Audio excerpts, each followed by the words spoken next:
Broadcasting from the heart of the nation, the next generation in conservative talk radio. This is the Voice of Reason with Andy Hoosier. Well, yes, it is. What is up, my friends? Welcome into it. It is your post-Monday celebration. It is the Voice of Reason. I am Andy Hoosier. Hey, it's so great to have you today. As usual, as we are hopefully settled back down into our work groove, although I see the light at the end of the tunnel. You see Christmas just a couple weeks away, which means you check out for like 2 weeks straight. So hey, we'll keep you entertained until then. There is a lot to talk about. My brain's just overflowed with how much we need to get to today. So we'll try and pick out the best that we possibly can. Welcome into it. As usual, it is the Voice of Reason. I am Andy Hoosier, broadcasting in the heart of the nation, doing our thing. Do it live! Like we do every single day here on this program. Dr. Nelva Lee will be on the show today. She is with the Georgia Department of Community Health. She's also part of the Georgia Black Republican Council. We'll chat with her about the idea of healthcare reform. Apparently Congress planning on working on healthcare reform throughout this month and ending the funding of big insurance companies and going back to private options and reforming the ending of funding of government healthcare. Could that be? I know. Whoa. That could be a big one, so we'll chat with her about that and what state-run healthcare programs actually look like. But a lot to talk about today as we get into our What's Trending Today. And I got to be honest, I don't know where to start because if you've heard, there was the last cabinet meeting for the Trump administration for 2025, and it was a bigly one. In fact, there was so much in there of good news, interesting news, tidbits that we need to cover, that you could probably spend an entire hour of conversation on each one of the comments from each one of the cabinet members, and we just don't have time for that today, so we'll try and get to some of the best that we have. But we do have a new portion, a new segment on this program that we've tried to call with Donald Trump's best quotes and comments of the day. And that was him with this opening statement. If you did not hear the press conference today in the cabinet meeting, probably one of the most entertaining ones that I've seen in a very long time. And there's a lot of really good news. We saw Scott Bessent today. We saw what's his name, Luckner. We saw a lot of those that had some really great information economically. We had some updates from Marco Rubio. We saw Kristi Noem. I was able to hear the majority of the 2-hour cabinet meeting as I was in and out going about my day today, listening to it in the background. Very entertaining. Donald Trump by far, man. He's just to the point. He don't care. He's just going after anybody he can, and it's hilarious to listen to. But we had some really interesting news today, and the big word of the day, according to Donald Trump, was the term Democrats have been using, which is affordability. About affordability. They just say the word. It doesn't mean anything to anybody. Just say it. Affordability. I inherited the worst inflation in history. There was no affordability. Nobody could afford anything.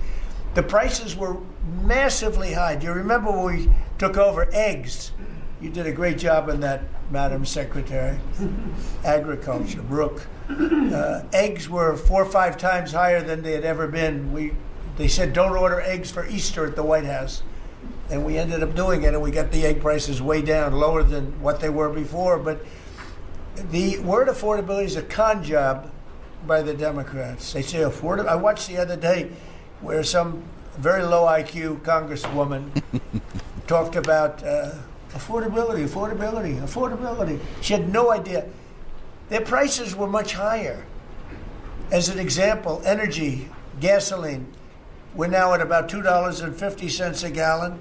We're going to be, I think, at $2 a gallon. We could even crack that at some point. I'd love to do it. All right, so I know that was Donald Trump during the cabinet meeting. Affordability, that was the big word of the day. And, man, he just goes after him. The low IQ Democrats, he just don't care, man. Which, to be honest, he's right. I mean, we saw, again, a 30% inflation rate for the 4-year period under Joe Biden. 30% increase on average with all the cost of living items out there. And media was just like, economy's doing well. We're coming back from COVID. Not a big deal. Trump comes in, and now all of a sudden, why are gas prices too high? Why are egg prices too high? And they were doing it within weeks of him taking the administration. Into middle of February. They're like, how come the economy is so expensive right now? And now their new trigger word is affordability. That you're going to hear that on the campaign trail. You're going to hear that in the midterm elections next year. We have the Tennessee special election going on today, district number 7, I believe, with the race against the AOC of Tennessee. We'll cover that in just a little bit. That election going on. We'll see what those results look like in I think, a relatively red state. So I don't know if we're not concerned about it, but we should always be concerned and show up to vote. That would be something that's just kind of common sense. But we need to show exactly what the economy is doing, the transition that we're in right now. And if they want to use this trigger word, affordability, where was the affordability for the past 4 years of the Biden administration? Didn't make a whole lot of sense. I got to say, these cabinet meetings are really great. Again, if you don't like the Trump admin, if you don't like the team, if you like to poke fun at all the different cabinet members and what they're doing, I know that South Park, again, still a big fan of South Park. I don't really care that they knock on Donald Trump. They've been knocking on Pete Hegseth and Kristi Noem and Pam Bondi and all. I get it. I don't care. Doesn't make a lot of sense to me. It's funny. It's comedy. Whatever. At the same time, the new episode, the Thanksgiving one, if you didn't watch it, was on Kristi Noem and Pete Hegseth that are all about their followers on social media and trying to be these influencers and doing everything on social media. I know it's funny, but I got to be honest, I kind of like it because this is the transparency that we want, right? We want transparency. We want to see what they're up to. We want to see what's going on behind the scenes because that creates a better connection, more trust on the individuals, not necessarily the agencies. But what they're doing is showing exactly what they're working on, and I kind of like that. To me, that's nice.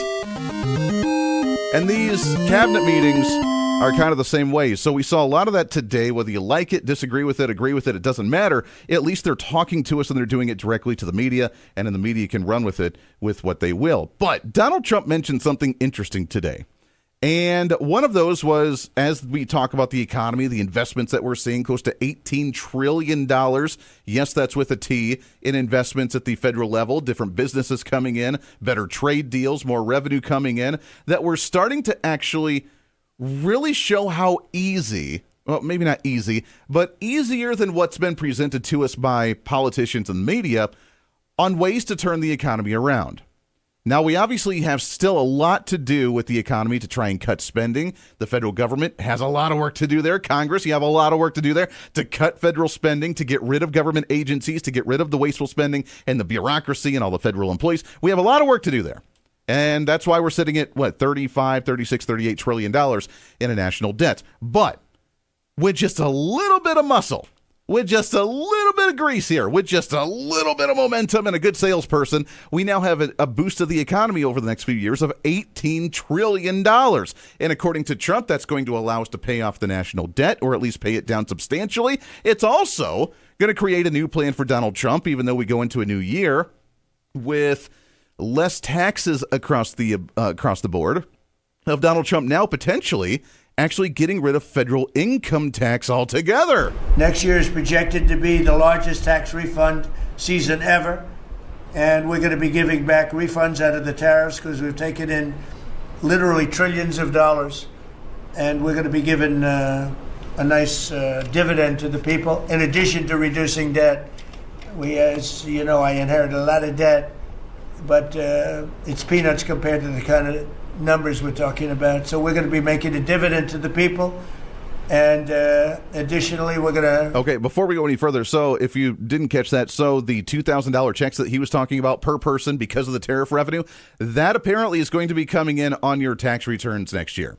Whether it's certified, whether it's locked in and it's going to happen, that's yet to be determined, I guess. But according to Donald Trump, that's what he wants to do. And when you file your taxes, you get your tax return March or April, whenever you file, you could be getting a $2,000 tax return per person dividend back into your returns there. That's interesting, man. Look, if that happens, that's a whole nother level. Again, I would rather see us pay down the debt completely for the federal level and then try and make sure we have a balanced budget to not be in that position again. But if he gives a lot of people that much money, can pay down a lot of debt personally. Could stimulate the economy a little bit with a one-time investment somewhere. I don't know, but that's a large, hefty chunk for people, not just because you're getting it for the government printing the money during a COVID pandemic, but doing it because, well, you deserve that money back because you paid too much into the government because the government's been spending it wastefully, and Trump wants you to have that back. Be able to reduce debt, and as time goes by over the next 2, 3, 4 years, those numbers are going to go up. And I believe that at some point in the not too distant future, you won't even have income tax to pay. Whoa. Because the money we're taking in is so great, it's so enormous, that you're not going to have income tax to pay.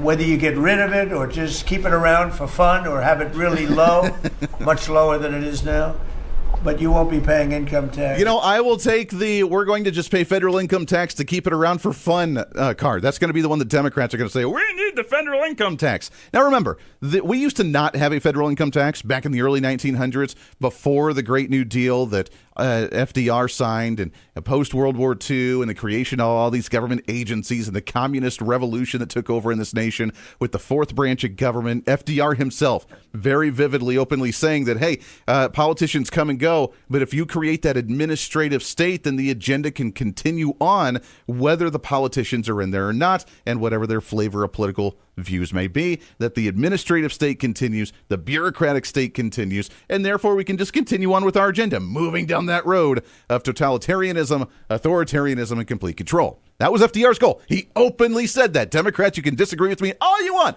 but that's the way that it actually happened.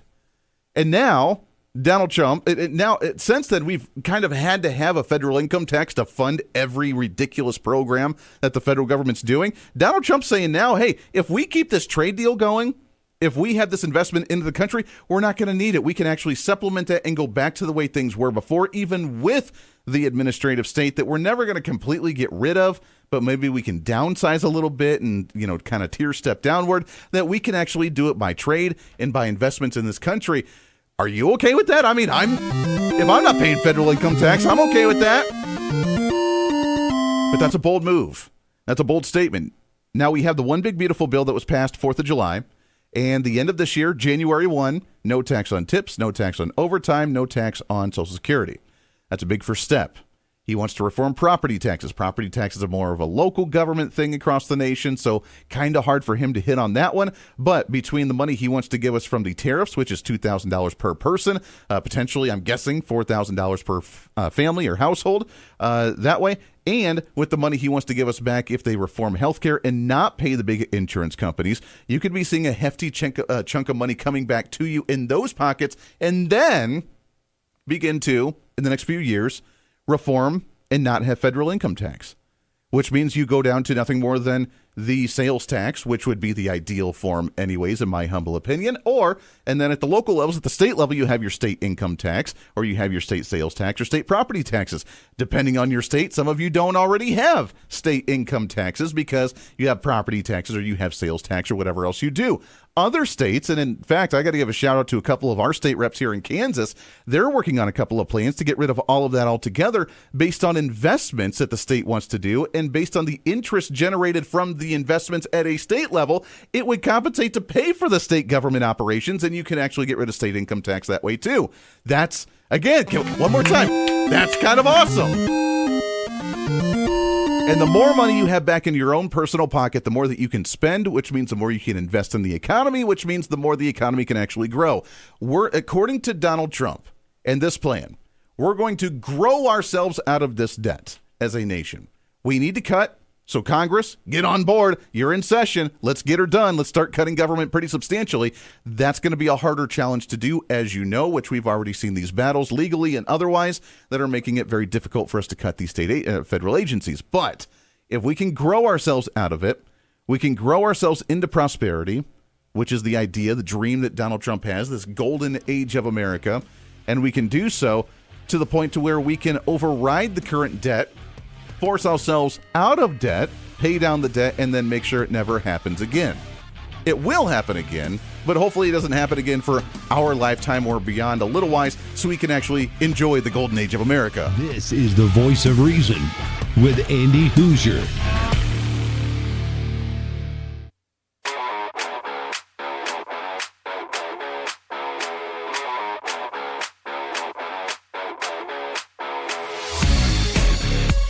When reason meets radio.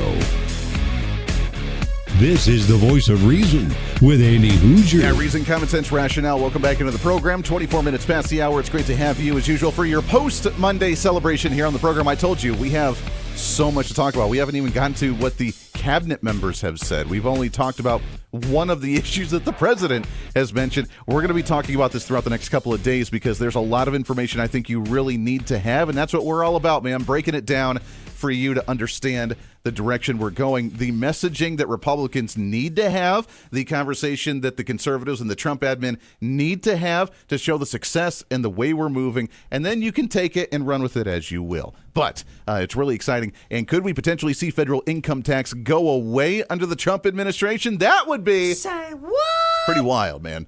That's for sure. Hey, while we're going into the holiday season, I know that you're looking for stocking stuffers. You're looking for snacks for the family get-togethers, whatever you are, and you need to check out J&S Smoked Snacks. Go to jssmokedsnacks.com. They have smoked sausages. They have their beef jerky, which is my favorite, and they have so many different flavors of it. From the original to the teriyaki to the dill flavored, which apparently is their number one seller. I don't get that one, but hey, if you like the dill pickle, man, you will love that. They even sell their dill seasoning, which you can buy as well, which is really kind of neat. They have their mango and habanero. They even have their new ghost pepper flavored and their honey and bourbon flavored beef jerkies. Say what? Kind of awesome. And for my listeners alone, if you go to jssmokesnacks.com, jssmokedsnacks.com, and use the promo code REASON, you can pick out any 4 bags of that beef jerky that you want to, whatever flavors, any combination that you want, for $47.45. And you can see the resemblance. President Trump, $47.45. Pretty awesome. Just use the promo code REASON, REASON, at jssmokedsnacks.com and get your beef jerky for the holiday season. It is real cuts of beef. It is real seasoning, and it's really, really good with JS Smoked Snacks. All right, there's another issue that I want to touch on briefly, although we won't have time to break it down a whole lot right now. But Kristi Noem, Department of Homeland Security, gave an update on an investigation into the state of Minnesota that will be kind of mind-blowing to you as we talk about reforming social programs. We talk about the deportations and migration and what's going on here. The immigrants that we've imported intentionally under the Biden administration and beyond, where the numbers are kind of shocking with what she reported to the president today. You told me to look into Minnesota and their fraud on visas and their programs. 50% of them are fraudulent. Hold on. Did you hear that right? That was 50%, not 5%, not 15%. That was 50. Half of the visas in the state of Minnesota are fraudulent. Can someone please verify that number? That's mind-blowing. And that was under, by the way, Governor Tim Walz during this administration, the Biden administration, intentionally importing individuals that have yet to assimilate into American culture, that are trying to change the politics up there, trying to change the essentially the non-assimilated culture up in the state of Minnesota, and saying, hey, yeah, 50% of them completely fraudulent. You told me to look into Minnesota and their fraud on visas and their programs. 50% of them are fraudulent, which means that wacko Governor Walz either is an idiot or he did it on purpose. And I think he's both, sir. He brought people in there illegally that never should have been in this country, said they were somebody that they're not. They said they were married to somebody who was their brother or somebody else.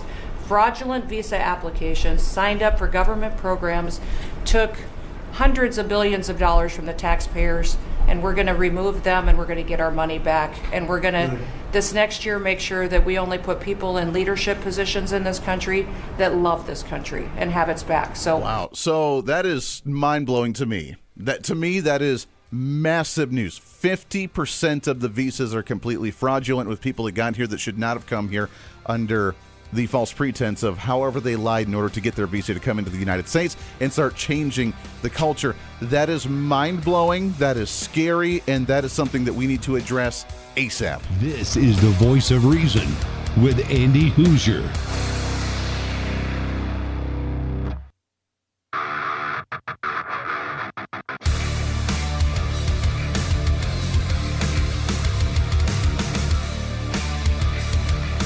Truth, reason, and common sense.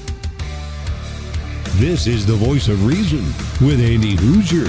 What we found is there have been states that have issued commercial driver's license to foreigners, and they've gone through sham schools, and they're not safe on American roadways. And so in partnership with Secretary Noem, we have driven those numbers down. We got California, Gavin Newsom, to revoke 17,000 unlawfully issued licenses. We've closed down half of the fake schools that give out these fake licenses, all critically important. Governor Tim Walz of Minnesota gave 33% of these licenses unlawfully. People that should never have a driver's license driving a big rig on American roads, endangering the American people. Shameful. How insane. Could you imagine just for a minute that Tim Walz would be vice president right now under Kamala Harris if they would have won that election, and with the new information that's coming out, where his priorities would have been. When you hear this news of Kristi Noem that we just played, about 50% of the visas in the state of Minnesota have been fraudulent, with individuals coming in under a false pretense and lied in order to get their visas to come into the country. And now we're seeing what's happening to the state of Minnesota. 33% of those that have commercial driver's license under Governor Tim Walz, with fake schools and all this other garbage that we're just giving these illegal migrants the ability to drive commercially around the country under, again, Governor Tim Walz in that state alone. That's absolutely insane, man. That blows my mind. The investigation continues, and I want to see deportations. We want to see some results from this. Now that we have the info, now we need to start acting upon that one. We'll get to back to that in just a little bit. Plenty more to get to, but let's shift gears. What's trending today? I want to go to the healthcare conversation. As you know, Congress says that they're planning on working on reforming healthcare at the federal level. There should be a vote sometime this month on the promise that John Thune gave Democrats in order to pass the continuing resolution on them reinvesting money into the Obamacare subsidies of Obamacare, which are not going to happen. We'll do the vote, but it's not going to work. It's going to fail pretty miserably. But then we're going to have another vote. And the other vote is going to be potentially ending the subsidizing of these insurance companies at the federal level. President Trump making the comment today during that cabinet meeting that he wants to see that and give the money back to the people, saying this. And it's going to have a huge impact on healthcare because a big part of it's buying drugs, buying prescription drugs. It's going to have a huge positive impact because Obamacare is a disaster. I said it years ago and I say it now. And the money should be paid, taken away from the insurance company. Obamacare was made to make the insurance companies rich. Their stocks have gone up 1,000% in a short period of time because the money goes to the insurance company. I want the money to go to the people. Let all the money go to the people. What could that look like, and where are we at with the healthcare conversation? What could Congress actually do? That's where we go to our next guest here on the program. She's with the Georgia Department of Community Health, and she's part of the Georgia Black Republican Council, and she is the founder and CEO of MITIO Incorporated, a medical and court interpreting and translating training institute. Really happy to have on the program today Dr. Nelva Lee. Nelva, how are you, my friend? I'm doing well. How are you doing today? Doing great. Thank you so much for coming on the show. I'm so glad that healthcare is now on the forefront of conversation, and maybe, just maybe, Nelva, we could finally see some traction on fixing the healthcare system, getting back to what it was prior to Obamacare, creating private options again, and allowing states to run healthcare the way that it needs to. With your background, with the experience that you have, is that the direction that we need to go again in this country? Well, as you know, I'm here in the state of Georgia, and we opted out of the Obamacare, and we created our own sort of hybrid, and it worked just fine as far as providing health care to the indigent. So, yes, there's definitely ways for states to do it without having to have Obamacare as part of the their states having to get extra money for that. Yeah. For sure. Oh, good for you in Georgia for not doing that. I live in Kansas, and we're one of the few, right along with you, that have not expanded Obamacare or those Medicaid expansions. So what does your program look like in Georgia? How do you guys operate your health care plans?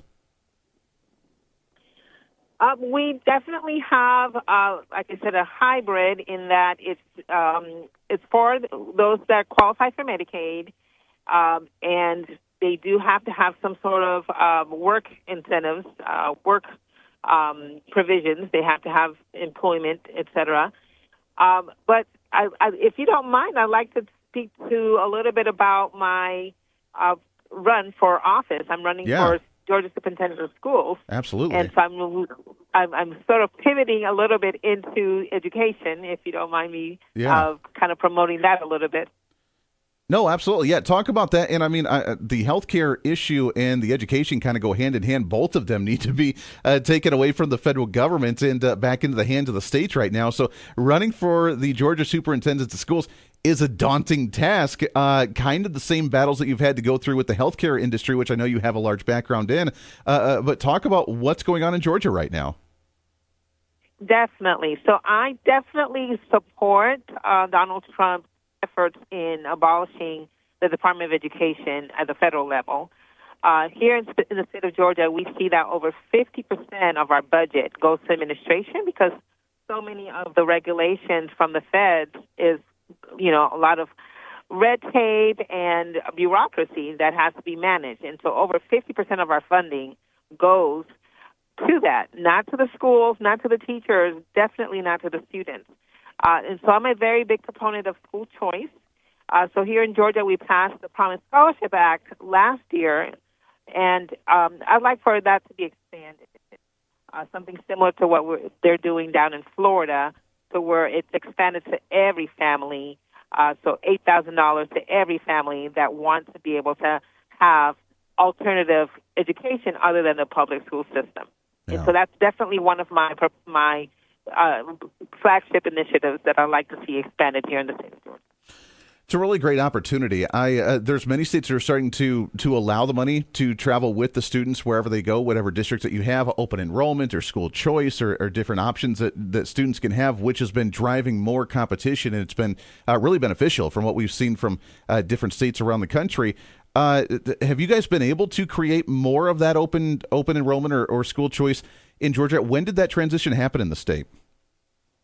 So it's actually rolling out currently, and it's only to those here in Georgia. The Promise Scholarship Act only gives that $6,500 voucher to families whose children live in the bottom 25 percentile as far as academically in the state. And so we would like to see that expanded to all families, and only families who are currently in the public school system are eligible. So if you're homeschooling, like I homeschool my children, or if you've got children in private school, you're not eligible. So we'd like to definitely expand the voucher for everybody, and that they can use it in any setting. So the current $6,500 voucher can only be used at a private school. We'd like to be able to expand that to charter schools and homeschooling, et cetera. Yeah.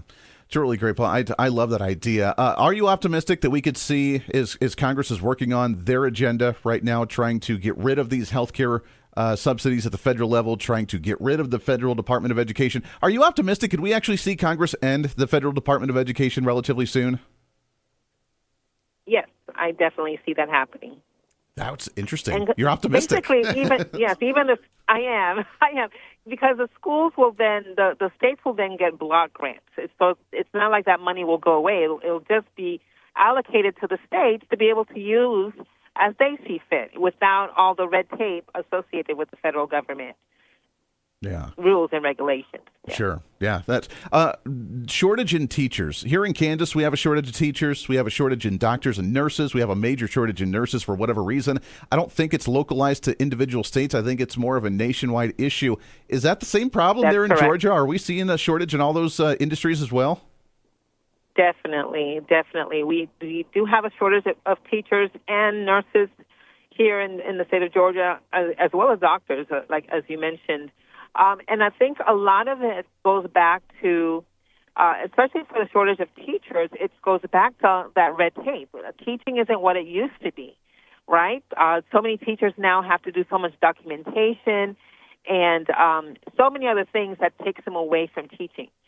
For example, here in the state of Georgia, we have a milestones test that literally teachers have to shut down their classrooms from February through May just to teach to a test. And that is not teaching. That is not what people who love to teach or see it as a calling, that is not why they went into that profession.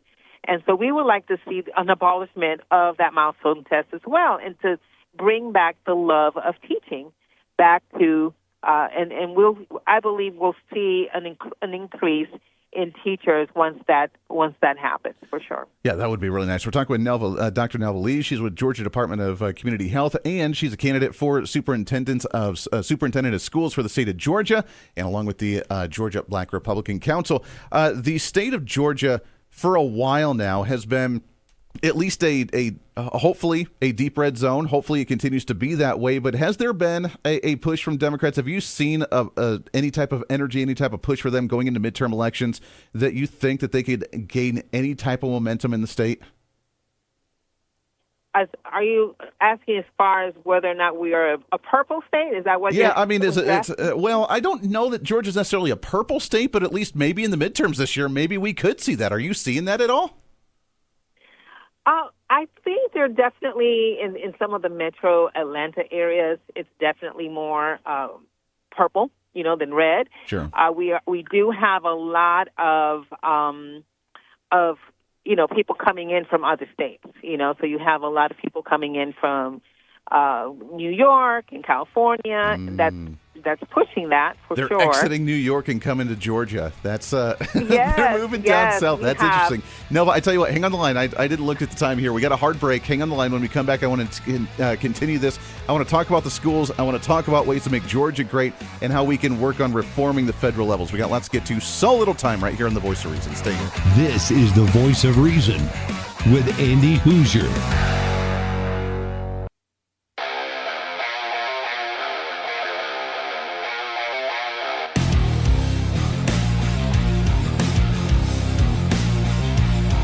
America's safe space for common sense. This is The Voice of Reason with Andy Hoosier. Yeah, welcome back into the program. Great to have you. Wrapping things up for today on a post-Monday celebration, getting you back into the groove of things after your Thanksgiving celebration. Hopefully you had a great one. As we're talking healthcare, we're talking education, we're talking reforms, getting the federal government out of the way, allowing states to do their thing and be the social experiment that we were supposed to be in the first place. President Trump, by the way, announcing that during the cabinet meeting today, and this is another episode of Donald Trump saying crazy stuff. In a good way. It's just hilarious. It was probably one of the most comical cabinet meetings that we've seen in a very long time. He was talking about health care and had brought in Robert F. Kennedy Jr. on the issue, and he talked about pharmaceutical and drug prices, one of them being the fat drug. So we're paying, as an example, for let's go with the fat drug, FAT, for fat people. Anybody use it at the table? Don't ask. But the fat drug was $135. Think of that. For certain people, $1,300 for certain countries, $1,300 in New York. So in New York, it was $1,300.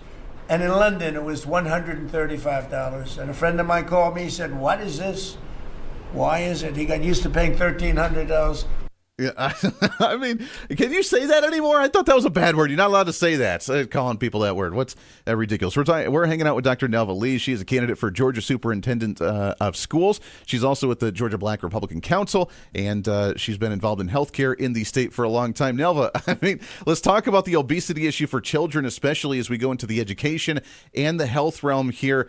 Is that an issue that you think that schools need to be focused more so on? Do we need to focus on maybe some more extracurricular activities, getting kids involved again, maybe with healthy lifestyles, healthy diets, getting them up and moving around again? Is this something that we should start focusing on again? Yes, for sure. I'm actually very happy that Kennedy is where he's at.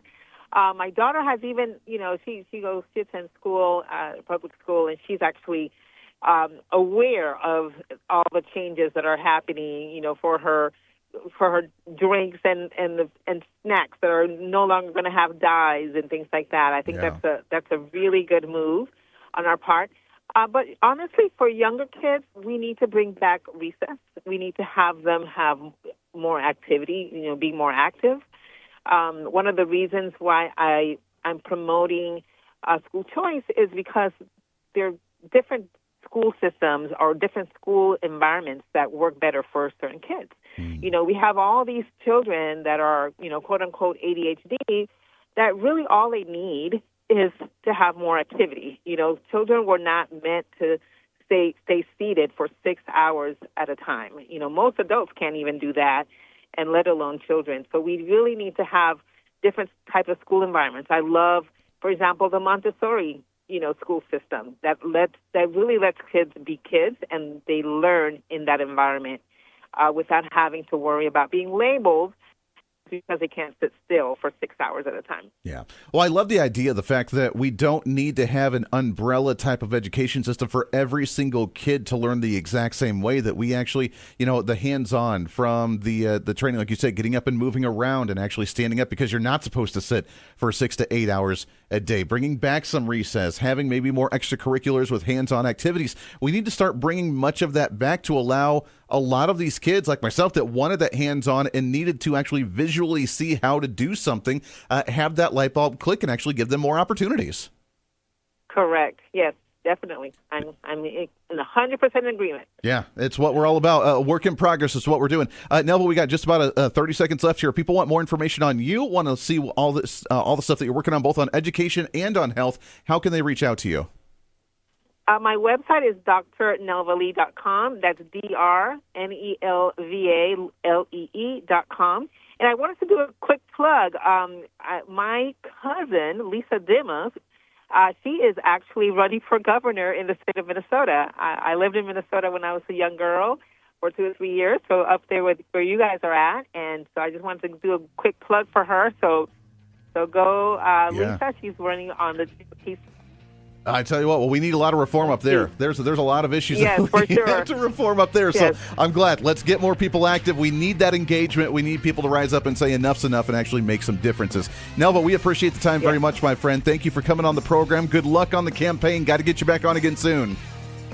Definitely. Thank you so much for having me. Hey, you betcha. Appreciate it very much. See that? Activism. What it's all about. The education side, the healthcare side, running for office and making differences in our community. I'm so excited to see it. We are seeing so much of that around the nation, and I think that's going to help us in the midterm elections next year. But we're back at it again tomorrow. So much more to cover. Until then, be your own voice of reason. Be that catalyst for change. Let's make it happen. We'll continue to follow that Tennessee special election tonight. We'll have those answers for you tomorrow. Until then, we'll see you back on the radio. Bye.